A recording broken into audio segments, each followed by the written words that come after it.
You think millionaires are rare? Walk down your street, sit in traffic, stand in line at the grocery store. How many do you imagine you're actually seeing? Here's the thing. Roughly 2 out of every 100 people you pass have $1 million or more in liquid, investable assets. Not net worth on paper. Not home equity they can't touch. Actual wealth they can access and use. That's about 2.3% of adults. Roughly 6 million people in the US. By the end of this, you'll know why most people confuse net worth with real wealth. What it actually takes to join that 2%, and the one shift that separates being worth $1 million from having $1 million you can actually use. My name is Ivan, and I spend way too much time thinking about money, net worth, and why most people confuse looking wealthy on paper with actually having financial freedom. If you've ever wondered what it really means to be a millionaire and why the number on your net worth statement might not tell the whole story, make sure to hit that subscribe button and give this video a thumbs up if it helps you see wealth differently. Here's why this distinction matters. If you think being a millionaire just means hitting 7 figures on a spreadsheet, house included, you'll optimize for the wrong thing. It's like training for a marathon by buying expensive running shoes but never actually running. The number looks good, but it doesn't give you what you need: freedom, options, the ability to walk away. When you understand that liquid wealth and net worth are completely different games, your entire strategy changes. Let's start with definitions, because this is where most people get confused. A net worth millionaire is anyone whose total assets minus liabilities equal $1 million or more. That means everything counts. Your house, your car, retirement accounts, that stamp collection in the attic, jewelry, business equity, all of it. Add it up, subtract what you owe, and if you hit 7 figures, congratulations. You're technically a millionaire. About 24 million people in the US qualify. Roughly 9% of adults. Sounds impressive, and it is. But that number is misleading. Here's the catch. An investable asset millionaire is someone with at least $1 million in liquid assets. Things that can be easily converted to cash. Stocks, bonds, mutual funds, retirement accounts, money in the bank. Real estate beyond your primary home can count if it generates income. But the house you live in? That doesn't. Your car? Nope. Your business equity? Usually not, unless you can sell it quickly without tanking your income. When you narrow the definition to just liquid, investable wealth, the number drops sharply. Only 2.3% of adults meet that standard. That's the difference between 9% and 2.3%.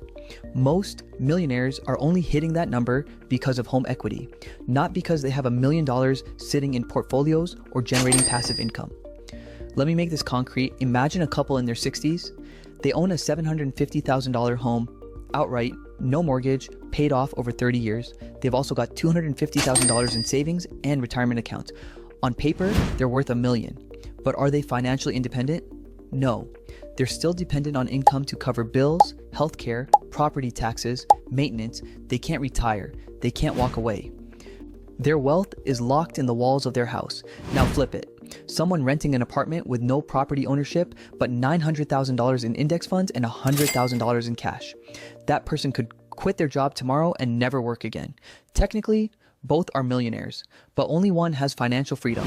This is where the psychology and the math collide. Home equity isn't usable money. It's not liquid. You can't spend it, invest it, or live off it unless you sell the house, take on a reverse mortgage, or borrow against it. And all of those come with costs, risks, or the need to move. It's wealth on paper, not in your pocket. That distinction is everything, because there's a massive difference between being net worth rich and being financially independent. Now the part no one tells you. The majority of people who think they're millionaires are actually house rich but cash poor. They've built equity over decades, which is an achievement, don't get me wrong, but they're still working, still stressed, still one bad expense away from trouble. You see this all the time with older homeowners living in homes that need work. They fully own the house, but they don't have enough liquid income to afford proper upkeep. On paper, they look wealthy. In reality, they're watching every dollar trying to make it stretch. That's the uncomfortable truth that gets lost in financial discussions.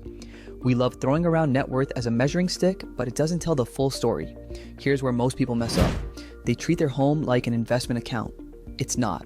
A home is a place to live. It might appreciate, especially if you bought in California 20 years ago and accidentally became a millionaire because the market exploded. But you can't eat drywall. You can't pay medical bills with your backyard. You can't cover an emergency with equity unless you're willing to take on more debt or sell. Real financial stability comes from balancing home equity with liquid assets and passive income. Without that balance, you're stuck.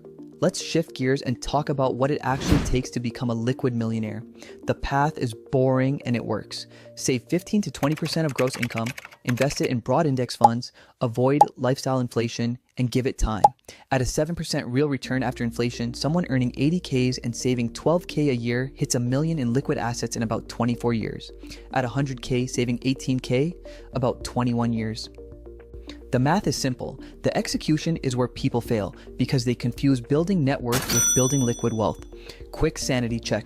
Let's say you're 30, earning 75K, and you start saving 10K a year in a brokerage or retirement account. At 7% real growth, you'll have about $1 in liquid assets by age 60, not including your house. That's walking away money. Now imagine you instead put all that energy into paying off a 400K mortgage faster. By 60, you own the house free and clear, but you've only got 150K in liquid savings. You're a net worth millionaire. House plus cash equals 550K to 700K depending on appreciation, but you're not financially independent. You're still working or living on Social Security, and one major expense could wreck you. Now let's talk about a group that gets this distinction better than most, the FIRE community. Financial independence, retire early. These people couldn't care less if their home appreciates by 100K. What they care about is passive income. They measure success not by what they own, but by how little they need and how long their money can last without a paycheck. A home equity millionaire might feel rich. A FIRE adherent with 900K in index funds and a modest rental can actually act rich, because their wealth generates income and they're not relying on property values to carry their future. Here's the objection I always get. But my home is part of my wealth. Why shouldn't it count? It should count for net worth, but not for financial independence. Your home is an incredible addition to your overall wealth. It forces you to save through mortgage payments. It builds real wealth through appreciation. It offers stability, but it's no replacement for income generating assets. Those are the assets that let you stop working, cover bills indefinitely, and live without selling your home or taking on debt. Another objection. I'll just downsize and unlock my equity in retirement. Sure, that works, but it's not automatic and it requires action. You have to sell, move, and hope the market cooperates when you need it to. Meanwhile, someone with liquid assets doesn't need permission from the real estate market to access their wealth. They can pull from their portfolio, reinvest dividends, or live off distributions without changing zip codes or dealing with realtors. Zoom out. Why does this 2.3% versus 9% distinction matter beyond the numbers? Because understanding it changes your behavior. If you think net worth is the goal, you'll overinvest in your home, buying too much house, paying it off aggressively, pouring money into renovations, while neglecting the portfolio that actually buys freedom. But if you understand that liquid wealth is what matters for independence, you'll cap your housing costs, automate investing, and prioritize assets that generate income over assets that just sit there looking valuable on Zillow. Here's where the psychology piece really kicks in. Once you have 100K in liquid, investable assets, you're watching it grow by 7 kilos a year on average without adding a dime. At 250K, it's growing by 17.5K annually. At 500K, it's 35K, more than the median personal income. Your money starts working harder than you do. That psychological shift, from I need to earn everything to I'm building a system that earns for me, is what separates the 2.3% from the other 7% who think they're millionaires but are really just homeowners with equity they can't touch. Let's get tactical. If you want to join that 2 out of 100, here's the path. 1. Automate 15 to 20% of gross income into retirement accounts or a brokerage on payday. Make it invisible. 2. Cap housing and transport at 50% of take-home combined. If you're over that, you need a cheaper place, a cheaper car, or more income. Don't let your home eat the margin you need to invest. 3.